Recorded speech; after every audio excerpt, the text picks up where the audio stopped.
me, just watch. Come on.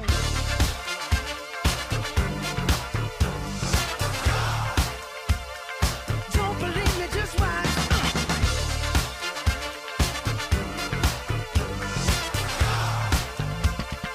Don't believe me, just watch. Nous allons maintenant avoir une première table ronde, suivie d'une deuxième table ronde. La première table ronde est animée par Delphine.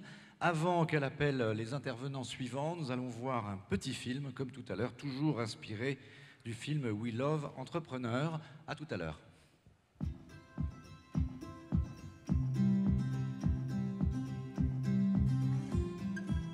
Ce qui caractérise une start-up, pour moi, c'est le fait qu'on n'a pas encore vraiment trouvé son plan de vol. On est encore dans un mode exploratoire. Exploratoire en termes de produits, exploratoire en termes d'organisation, mais surtout exploratoire en termes de business model. C'est-à-dire qu'on essaye des choses. Une start-up normale, elle fait de l'A/B testing, c'est-à-dire qu'elle teste des hypothèses et des options de façon quotidienne sur des cycles très courts, en temps quasi réel, et elle se réinvente pratiquement toutes les semaines. La vision ne change pas. On veut changer le monde et on a une idée du monde qu'on veut changer et comment on veut le rendre meilleur, mais le chemin pour y aller, on l'investigue quotidiennement. À mon avis, on change du mode start-up en mode entreprise quand on a trouvé la route. Parmi toutes les routes qu'on a essayées, bah oui, celle-là, elle fait du sens et on va garder un cap un petit peu stable et puis on va aller tout droit sur ce rail-là. Quand on arrive à se mettre sur un rail, à mon avis, on n'est plus une start-up.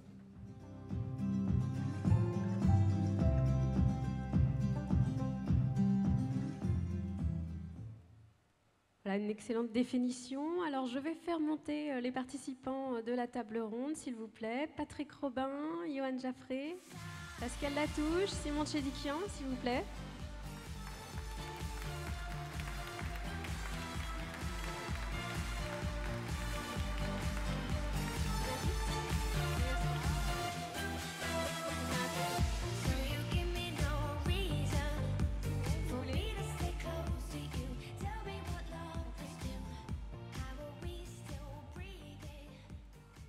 Je vous invite à tous prendre un micro. Alors voilà, vos photos, tout le monde est là. Alors, honneur aux startups, c'est le parti pris de cette soirée. Donc, nous, on va d'abord donner la parole à un fondateur de startup pour parler donc des relations entre grands groupes, ETI et startup. Parce que finalement, c'est pas si simple. On l'a un peu abordé dans le petit film. On a vu que c'était parfois compliqué. Alors, Simon Tchédikian, vous êtes cofondateur et directeur général de Seven Hugs, une toute jeune start-up, vous avez un peu plus d'1 an d'existence. Alors, pour commencer, vous allez nous expliquer qu'est-ce que c'est cette petite chose que vous avez apportée. C'est votre produit. Alors voilà, c'est ça, merci de m'avoir invité déjà. Donc c'est le Hug One, c'est notre premier produit sur lequel on a travaillé de toute l'année 2014 et début 2015. Il est actuellement en industrialisation, donc en fait c'est le premier tracker de sommeil pour toute la famille. En fait il est très simple à utiliser, on place les petits capteurs en fait sur chaque matelas pour chaque personne de la famille, et le Hug One dans le salon, lui capte toutes les données et remonte ces données-là et les rend accessibles sur l'application mobile. Donc on peut monitorer le sommeil de nos enfants, de nous-mêmes, la température, l'humidité dans chaque chambre, la qualité de l'air également, et il donne plein de conseils sur l'application mobile pour améliorer un peu notre qualité de vie, notre hygiène de vie, spécifiquement pour les enfants en fait. Objet connecté pour la famille, donc sur sevenhugs.com, c'est ça? 7-hugs.com, il est disponible en précommande et dans les magasins en septembre. Alors, après avoir été incubé à Télécom Paris-Tech, vous êtes aujourd'hui hébergé pour quelques mois à ST Micro, à Montrouge, tout près de Paris. Alors, expliquez-nous comment a démarré cette collaboration et qu'est-ce que ça vous apporte concrètement, à part un loyer gratuit pendant quelques mois, c'est déjà pas mal. C'est déjà beaucoup pour une start-up, effectivement. Donc, en fait, ST Microélectronique est le leader mondial dans les composants pour l'Internet des objets. Et on était naturellement en discussion avec eux depuis 2014 pour notre produit et on avait fait le tour un peu des différents fabricants. Et c'est vrai que les produits ST avaient pas mal de points positifs en termes de compétitivité, rapport qualité-prix. Et à un moment, ils nous ont proposé nous héberger. C'est très bien tombé, en fait. C'était une grosse surprise pour nous parce qu'ils cherchaient, ils avaient un nouveau programme qu'ils ont déployé au niveau européen. Avec que quelques startups, je crois, sur toute l'Europe, c'est 5 ou 6 startups, dont 2 sur la région parisienne. Et ils nous ont proposé de nous héberger gratuitement pendant 18 mois. dans leurs locaux à Montrouge, et on a pu bénéficier donc de cet avantage-là. Mais surtout, le plus important, c'est surtout leur soutien technique. C'est-à-dire que dès qu'on a un problème, un souci technique, on peut les contacter, et ils nous traitent presque comme un grand compte, en fait, alors qu'on est minuscule pour eux. Hein. Donc, Vous voilà, disiez, ils sont très réactifs. Ils sont extrêmement réactifs, oui. Et non seulement ils sont réactifs, mais en plus ils accélèrent nos développements, parce que lorsqu'on a un problème technique, ils prennent par exemple la carte du petit capteur, ils l'ont prise eux-mêmes dans leur labo, et ils ont fait toute une série de tests qui nous a permis d'économiser des semaines et des semaines de debug et de travail sur le produit. Ce qui est précieux pour une start-up. Donc soutien technique, facilitateur. Donc voilà, on est en plein dans l'open innovation. Vous utilisez leurs composants, mais ce n'était pas non plus une obligation, d'après ce que j'ai cru comprendre. Non, alors évidemment, il y a une incitation, mais aucune obligation contractuelle. Donc on n'est absolument pas engagé avec AST contractuellement pour utiliser leurs composants. Et en fait, on avait déjà presque sélectionné tous les composants avant même qu'ils nous proposent d'être hébergés. Et il n'y a quasiment que des composants ST en fait. Donc ça tombait bien pour nous. Vous avez pu faire une présentation au comité de direction, je crois. Enfin, finalement, la collaboration, ça va assez loin. Ça va assez loin parce que et ça dépend beaucoup des personnes en fait. J'entendais parler par M. Grandjean de passion, et en fait, nous, on est tombé en face de gens passionnés par ce qu'on faisait, par l'Internet des objets, par les opportunités. Et ils nous ont donné l'occasion de présenter notre produit et la start-up à tous les salariés de ST France, ST Paris, parce que ST France c'est plus grand, et au CODIR de ST. Et à la fin de chaque réunion, plusieurs personnes de ST venaient nous dire moi je travaille dans le département alimentation, par exemple si vous avez besoin de contacts industriels ou de tuyaux, n'hésitez pas, appelez-moi. Et on sent vraiment au sein de toute l'équipe ST une vraie énergie et une vraie volonté de s'ouvrir vers l'extérieur. Et je pense que 7Hugs ou les startups qui sont dans les grands groupes apportent une bouffée d'air frais pour les grands groupes. Et je pense que c'est assez positif dans les deux sens. Et alors, vous venez de réaliser votre toute première levée de fonds, 1,5 million d'euros auprès de Business Angels et de fonds, dont celui de Xavier Niel, Kima Ventures.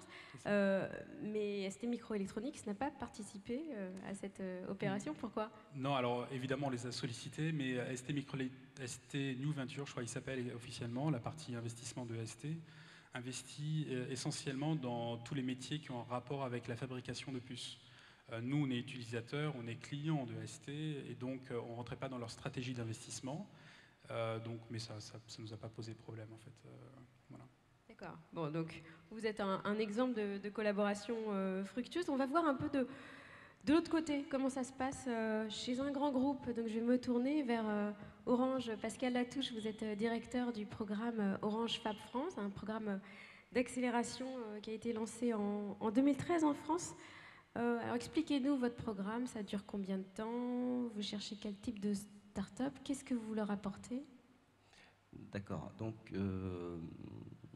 comment résumer ça? 2 saisons chaque année.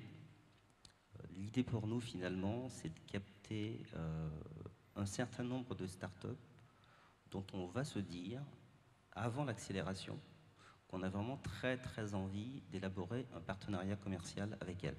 Et ça, c'est un point essentiel. Je le tendais dire tout à l'heure par le précédent intervenant. Finalement, une start-up s'avis d'une solution pertinente, d'une équipe digne de ce nom, mais surtout de sa capacité à aller conquérir les clients. L'argent, le financement, tout ça, c'est des moyens finalement.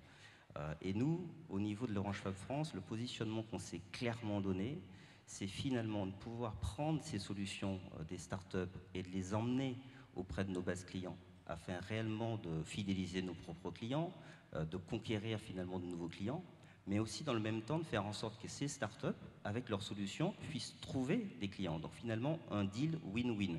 C'est en ça qu'on se positionne vraiment comme un accélérateur business.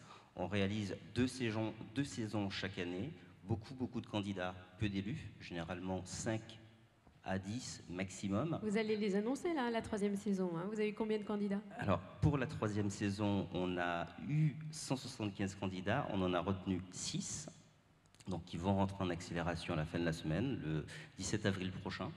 Et ces 6-là ont aujourd'hui effectivement des équipes marketing dédiées au sein d'Orange, avec pour objectif, dans les 3 mois, de poser des partenariats commerciaux. D'accord, donc ça c'est vraiment central parce que vous me disiez, vous ne voulez pas vous situer dans une relation client-fournisseur. Pas du tout. Pour moi, c'est complètement, le partenariat commercial est complètement différent. La relation client-fournisseur, c'est autre chose. Ça relève des achats. Ça peut être des processus extrêmement longs, par ailleurs, hein, où on met en concurrence les uns et les autres. Là, on est vraiment dans une démarche win-win, mais aussi d'égal à égal. Lorsqu'on prend un grand groupe, finalement, et lorsqu'on, comment dirais-je, lorsqu'on rentre au fin fond, finalement, du grand groupe, on se rend compte qu'on a affaire à une série de lignes de marché qui finalement, entre guillemets, sont autant, entre guillemets, de start-up à l'intérieur du grand groupe. Ces lignes de marché ont des comptes d'exploitation. Elles ont des attentes, elles ont des besoins, elles doivent tenir des objectifs. Ben, en face de ces lignes de marché d'Orange, on va mettre des start-up, finalement. Et les deux interlocuteurs de taille humaine vont pouvoir, au sein de l'Orange Fab France, dialoguer d'égal à égal pour pouvoir avancer.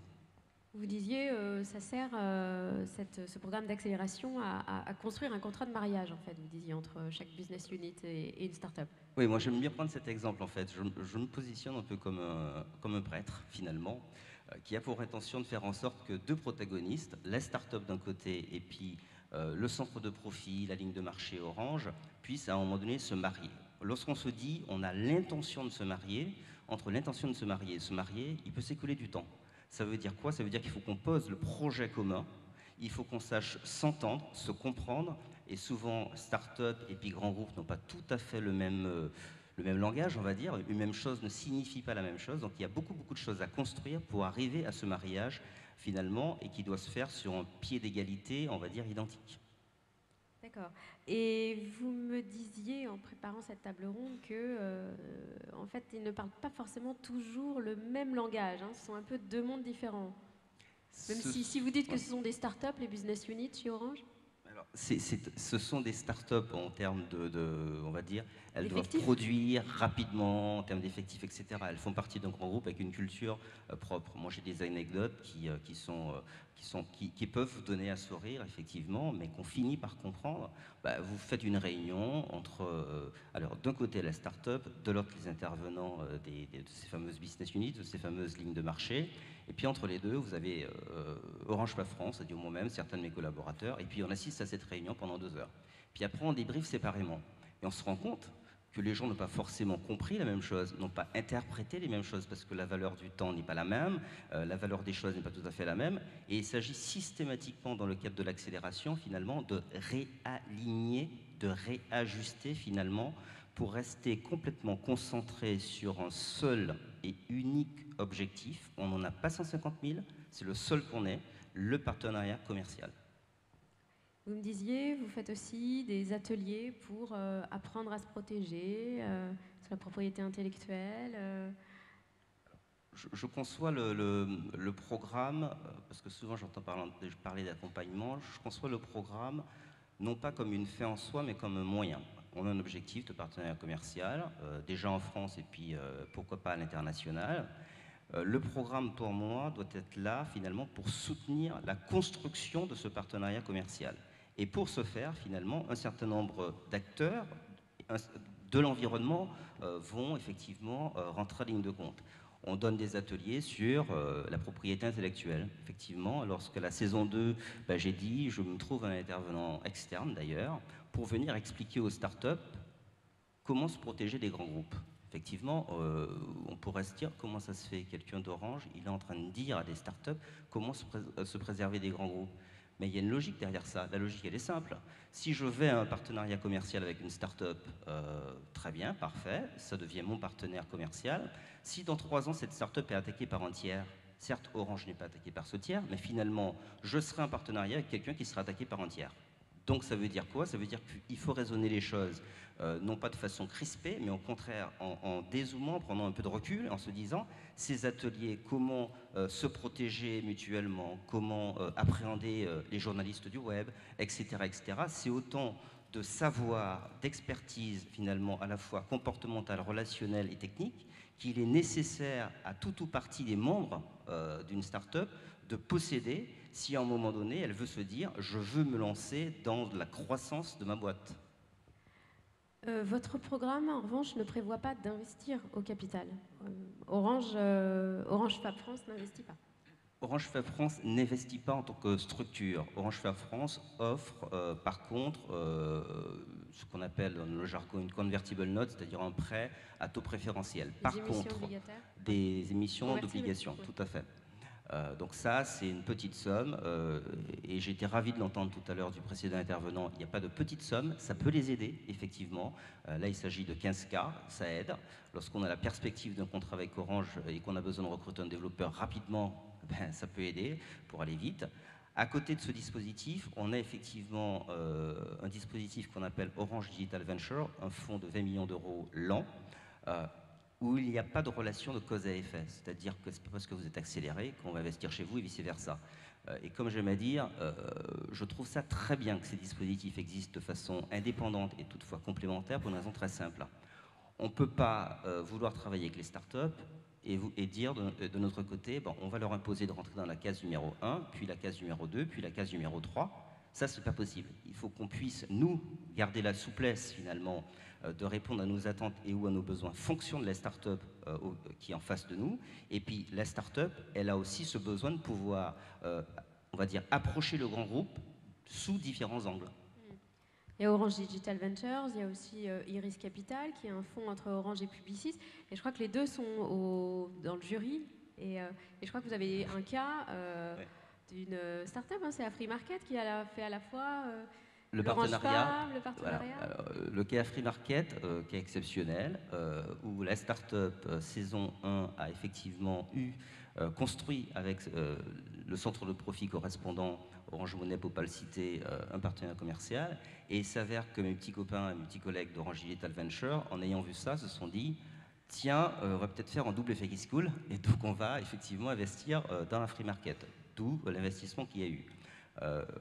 Nos collègues, que ce soit d'Iris Capital, pour être très clair, que ce soit d'Orange Digital Venture, suivent de très très près les startups d'Orange Fab France, et pas seulement d'Orange Fab France, puisqu'Orange Fab France, faisant partie d'un réseau international d'Orange Fab, on en a un aux US, à Tokyo, bientôt en Espagne, déjà en Israël, en Côte d'Ivoire, etc., en Pologne aussi. Finalement, on a là un volant, on va dire, de très très belles startups qui vont être regardées de très près par les fonds d'investissement, que ce soit Orange Digital Venture ou Iris Capital. Bon, pour faire se connecter ces deux mondes, grands groupes, grandes entreprises et start-up, il faut parfois un intermédiaire, un entremetteur. Ça peut être le rôle d'une banque. Et je crois que c'est ce que vous faites à BNP Paribas. Johan Jaffré, vous êtes directeur de l'Open Innovation Lab. Et donc ça a été créé, expliquez-nous, il y a 3 ans, un peu sur cette idée de créer davantage de connexions entre les grandes entreprises et les startups. Exactement. On fait beaucoup de rencontres dans l'écosystème et on rencontre beaucoup de startups qui ont envie de pousser les portes des grands groupes sans forcément savoir par où rentrer. C'est un peu une boîte noire vue de l'extérieur. Et donc, d'une façon assez simple, on a commencé à créer des connexions entre des startups et le groupe BNP Paribas, avec des formats assez informels, très simples, mais en étant proactifs. Donc, des startups dont on pense qu'il y a un intérêt pour le groupe, on va les présenter. Donc, on va faire un café Open Innovation, très simplement. Plutôt que d'être autour d'une table réunion à 5 personnes, la startup vient pitcher et on va la faire pitcher devant 50 personnes du groupe. Et là vont se créer naturellement des connexions, et pas forcément avec les métiers auxquels on s'attendait. Donc ça, c'est des formats très simples. C'est pour des startups qui ont un produit quasiment finalisé et qui souhaitent le tester et le commencer à le vendre. C'est des formats qui fonctionnent bien. Et de fil en aiguille, on a continué à pousser sur ces sujets-là. Et on a voulu structurer davantage. C'est-à-dire encore une fois, il y a beaucoup de rencontres qui se font, et plutôt que d'être réactif et de voir une start-up et de creuser, on a cherché à être proactif pour rentrer dans une démarche de sélection, devenir qualitatif, pour faire émerger les belles start-up qui, elles, ont envie de travailler avec une grande entreprise, mais ça implique de notre côté d'avoir envie également de travailler avec elles. C'est vraiment une relation donnant-donnant, ça c'est très important.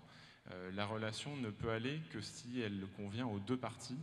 Et voilà, donc ça, sinon il n'y aura jamais de belles histoires. Et donc là, vous avez créé votre accélérateur. Vous êtes en plein dans la sélection, là. Hein, vous allez les annoncer incessamment. Exactement, j'en viens et j'y retourne juste après. Parce qu'en plus, ils vont être hébergés juste à côté, hein, c'est à quelques mètres du Grand Rex. Exactement, on n'est pas loin. On n'est pas loin aux 19 Poissonnières. On ouvre un Y pour héberger les startups dans une dimension du programme qui s'appelle Innove and Connect.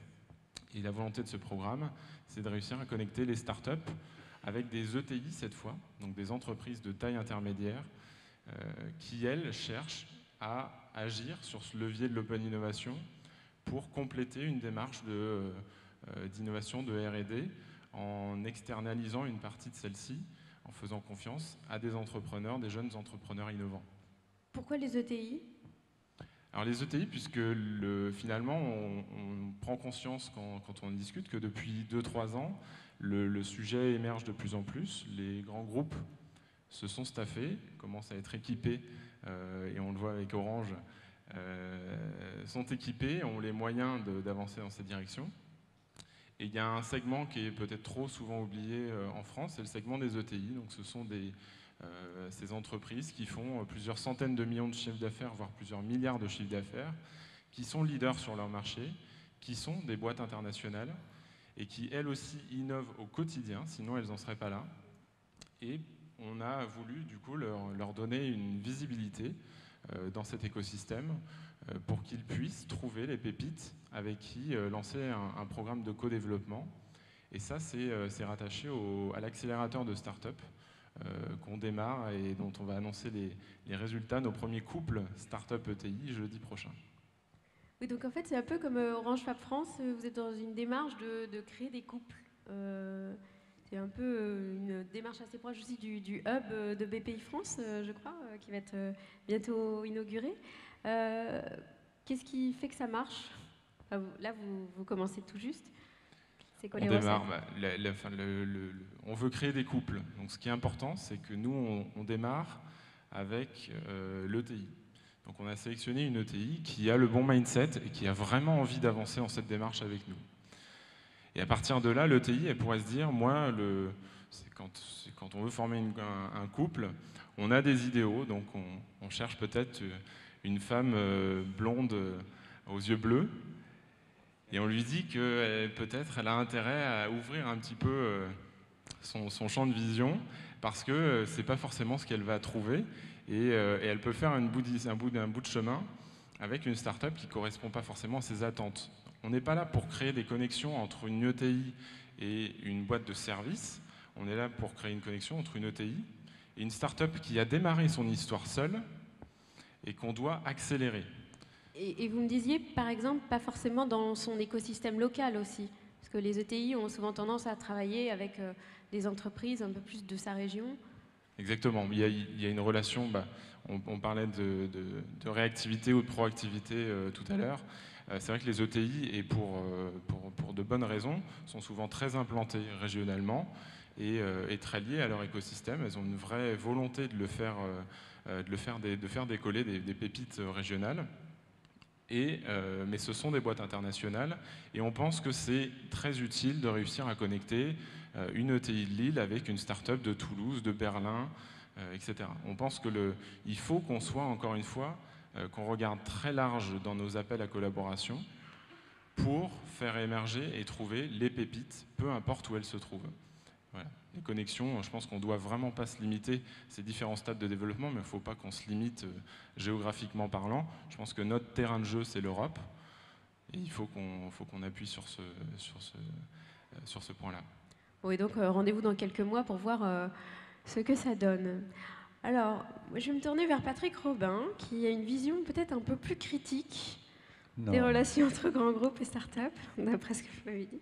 Alors, on vous reçoit finalement pour votre double casquette, à la fois vice-président de l'association France Digital et cofondateur d'Avolta Partners, qui est une petite banque d'affaires. Pourquoi petite ? Une banque d'affaires ? Mais c'est très bien petit, ça n'est pas... Small is beautiful, absolument. Exactement. Alors, vous me disiez en préparant cette table ronde que ça vous arrivait même de déconseiller à des startups de travailler avec des grands groupes. Ça peut arriver, mais avant d'en arriver là, on va faire d'abord un constat positif, avant d'entrer dans la critique peut-être des relations entre les startups et les grands groupes. Constat positif, c'est que de plus en plus de grands groupes, enfin, comprennent effectivement l'intérêt de travailler avec des startups et que finalement, ce n'est pas un danger, c'est souvent beaucoup d'opportunités. Et ça, ce n'est pas si récent que ça. Donc ça, c'est le côté plutôt positif. Et puis du côté des startups, les startups, elles ont toujours vu l'intérêt qu'elles pouvaient avoir, effectivement, à travailler avec des grands groupes et tout ce que ça pouvait leur apporter également. Et je reviendrai peut-être sur ce que vous venez de dire, pourquoi parfois, malheureusement, il m'arrive de déconseiller à certaines startups que j'accompagne, que ce soit à travers France Digital ou à travers Avolta Partner ou en tant que Business Angel, parfois de ne pas travailler avec des grands comptes et avec des grands groupes. Alors maintenant, si on fait un constat un peu moins positif, c'est qu'effectivement, on le sait tous, les grands groupes n'ont pas du tout, ne jouent pas toujours leur rôle de grand frère. Hein. Jacques-Antoine, tout à l'heure, disait très bien que quand on a eu la chance parfois de faire fortune en entreprenant, eh ben, on a envie quelque part d'être un peu un grand frère. Et je ne crois pas que des Xavier Niel, des Marc Simoncini, des Jacques-Antoine Grandjean, etc. investissent dans des startups uniquement en pensant qu'ils vont faire jackpot ou gagner encore plus d'argent. Je ne crois pas qu'ils le fassent pour ça. Ils le font aussi parce qu'il y a une sorte de rôle presque sociétal, de rendre un petit peu ce que vous a donné la chance et la société. Et je pense que les grands groupes devraient avoir aussi ce rôle de grand frère et d'accompagner les startups pour les aider à monter la première marche, la deuxième marche. Et je trouve que là, on a la chance, on a deux grands groupes, c'est pas juste parce qu'ils sont en face de moi, on a deux grands groupes qui jouent plutôt bien le jeu, mais on ne peut pas dire que ce soit le cas tout le temps. Je pense que les grands groupes aussi, parfois manque un peu, en tout cas, on est dans une relation qui est totalement asynchrone, asymétrique. Elles n'ont pas du tout la même échelle de temps. Elles mettent des contraintes aux startups qui sont des contraintes tout à fait inacceptables, des contraintes de délai de paiement, des contraintes juridiques, des contraintes de propriété intellectuelle, des contraintes d'exclusivité. Ce n'est pas loyal, quand on est un grand groupe, de travailler comme ça avec des startups. Ce n'est pas loyal, ce n'est pas constructif.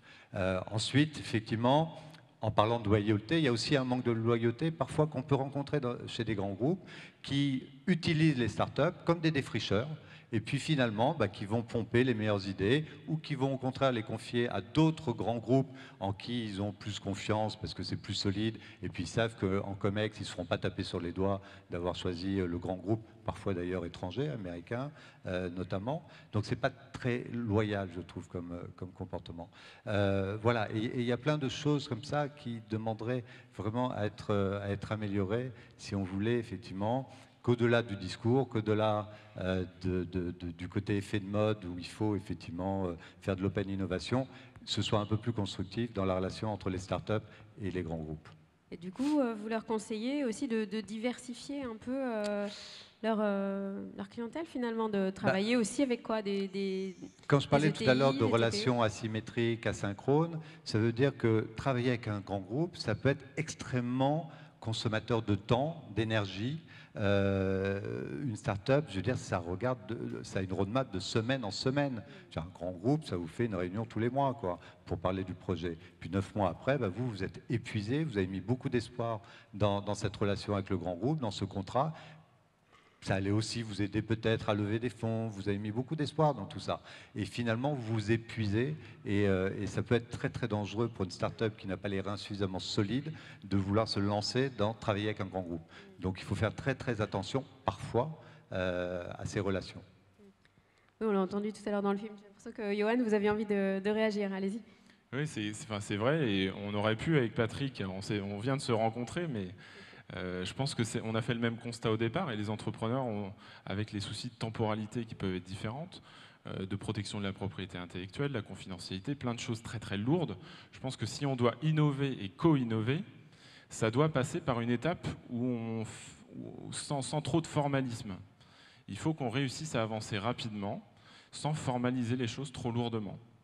Parce que formaliser dès le départ, ça étouffe finalement tout de suite la start-up, alors qu'on ne sait même pas encore s'il y a une belle histoire à créer. Donc je pense que et nous c'est le constat qu'on a fait au départ, et c'est pour ça qu'on s'est dit l'accélérateur ça dure 6 mois, et donc la temporalité c'est nous qui donnons le rythme, les règles du jeu, et on va imposer un rythme pour produire une expérimentation, et si ça se passe bien, là on rentrera dans des démarches un peu plus structurées. Et si ça se passe pas bien ?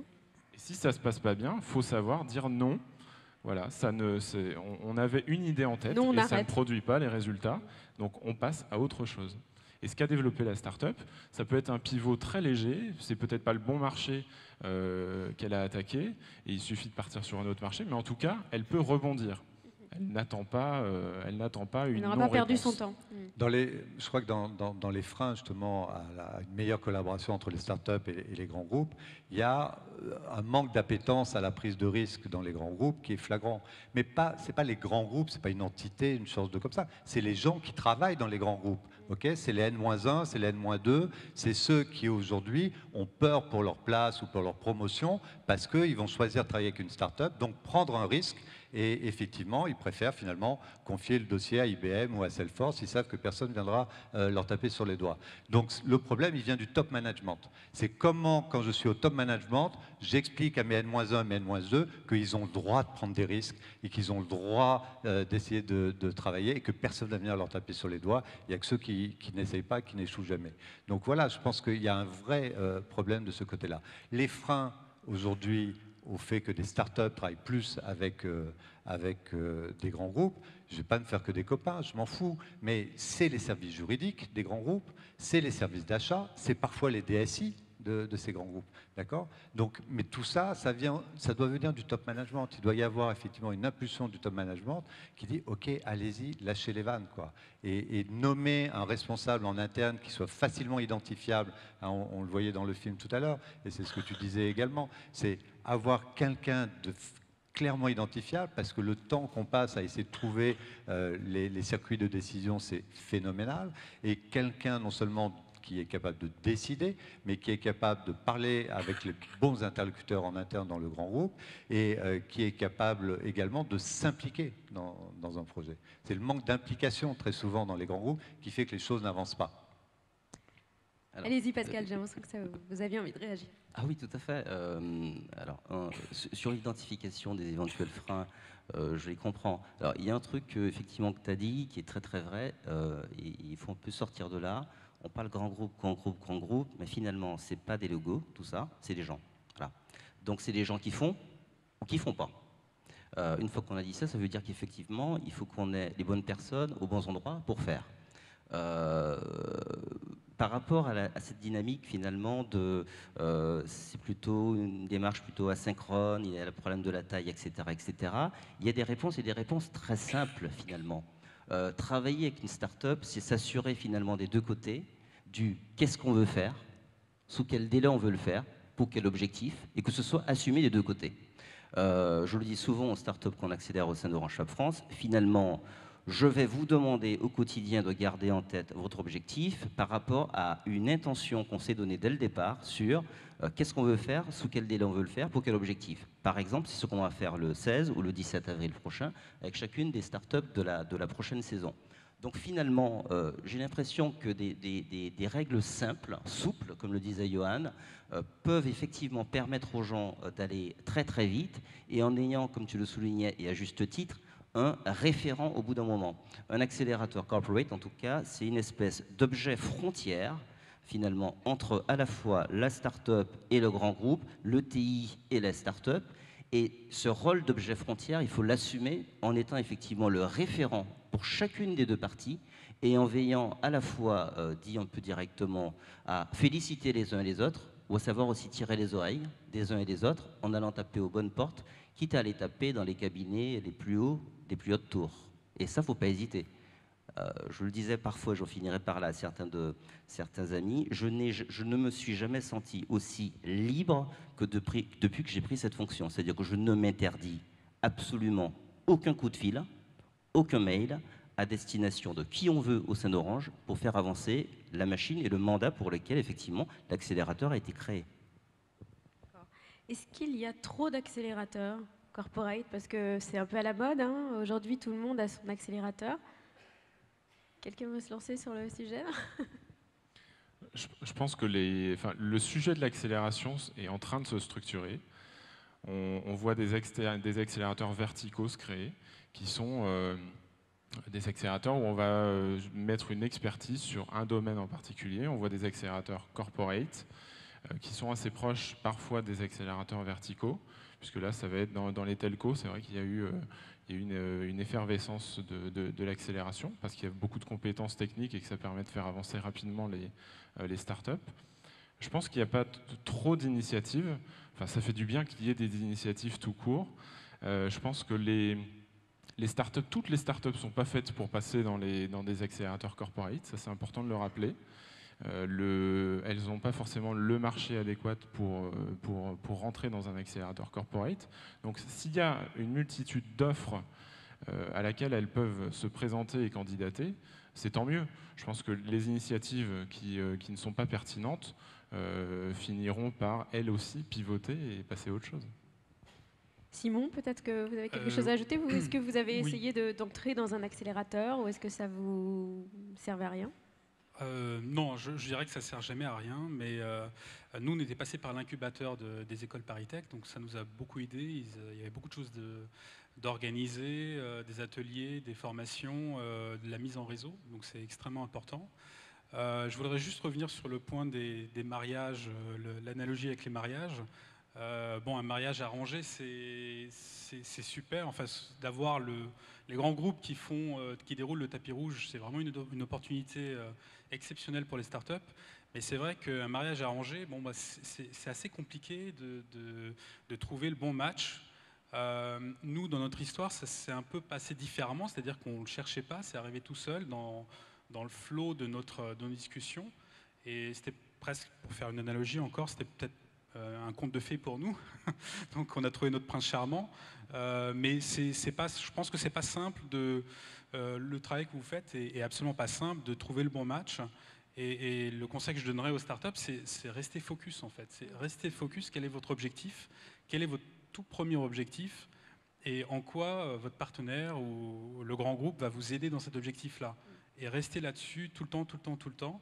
Et si la réponse ne vient pas au bout de quelques semaines, peut-être passer à autre chose et ne pas insister et surtout ne pas perdre de temps. Voilà. Mais c'est une opportunité exceptionnelle d'avoir les grands groupes qui sont prêts à aider les startups. Voilà. Mais c'est vrai que dans la structuration, et pareil pour les accélérateurs, il y en a beaucoup, énormément. Il y a les incubateurs, les accélérateurs, les grands groupes, il y en a un peu partout. Et c'est vrai que pour défricher le terrain pour une start-up, c'est assez compliqué. C'est un peu comme se retrouver seul dans la jungle. Parce qu'avant de faire votre rencontre avec ST Micro, vous avez eu quand même quelques expériences pas toujours concluantes avec d'autres partenaires potentiels qui n'étaient peut-être pas aussi empressés. Oui, voilà. C'est-à-dire que sans citer de nom, en fait, on a eu une autre expérience de partenariat industriel, enfin avec un grand groupe.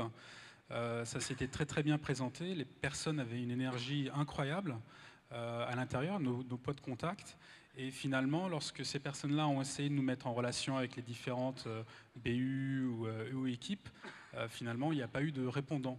Et c'est là où je pense que c'est le plus gros challenge pour vous, ça doit être ça, parce que c'est vrai que pour nous, on l'a constaté, ça n'a pas bien fonctionné. Bon, on est passé à autre chose. Mais c'est dommage parce que les personnes qu'on avait, nous, en relation, avaient une énergie incroyable et une vraie passion et adoraient ce qu'on faisait et voulaient vraiment nous aider. Mais c'est pas toujours simple. Ouais, mais c'est là où il y a une différence pour moi entre... il y a un profil de gens dans les grands groupes, je vais être clair, dont je me méfie totalement. C'est les gens qui me disent qu'ils sont intéressés. C'est-à-dire qu'on leur parle d'une start-up et ils sont intéressés. Intéressé, ça veut dire quoi finalement? Passionné, super intéressant, etc., etc. Et puis ces gens-là essaient effectivement de vous ouvrir des portes, ça et là. Et puis finalement, ils se heurtent à la réalité des grands groupes. Il y a une façon très simple de contourner ce problème. C'est de se dire au bout d'un moment, c'est un peu le choix, c'est pas seulement un peu, c'est le choix qu'on a fait, c'est de n'intégrer en accélération finalement que des startups dont on sait par avance qu'elles ont déjà, effectivement, le partenaire ligne de marché qui a signé, mais qui a signé en ayant su expliquer les raisons pour lesquelles elle veut travailler avec cette start-up, en quoi ça va pouvoir l'aider et quel est le projet. C'est-à-dire que tout le travail amont, finalement, c'est nos structures qui allons le faire. Je parle aussi pour Johan, c'est nos structures qui allons le faire en amont, en évitant justement de faire perdre du temps à la start-up. Parce que pour la start-up, le temps, c'est mortel. Donc il faut vraiment que ce soit des acteurs motivés des deux côtés. Voilà, ce sera peut-être le mot de la fin. Je vois que Philippe nous a rejoints. Je pense que ça veut dire que le temps imparti est déjà terminé, c'est ça ? Et oui, Delphine, pardon de cette intrusion, mais effectivement, on a pris un peu de retard au début, donc je suis trouvé que c'était passionnant et merci Merci à tous. à nos C'était intervenants. très intéressant.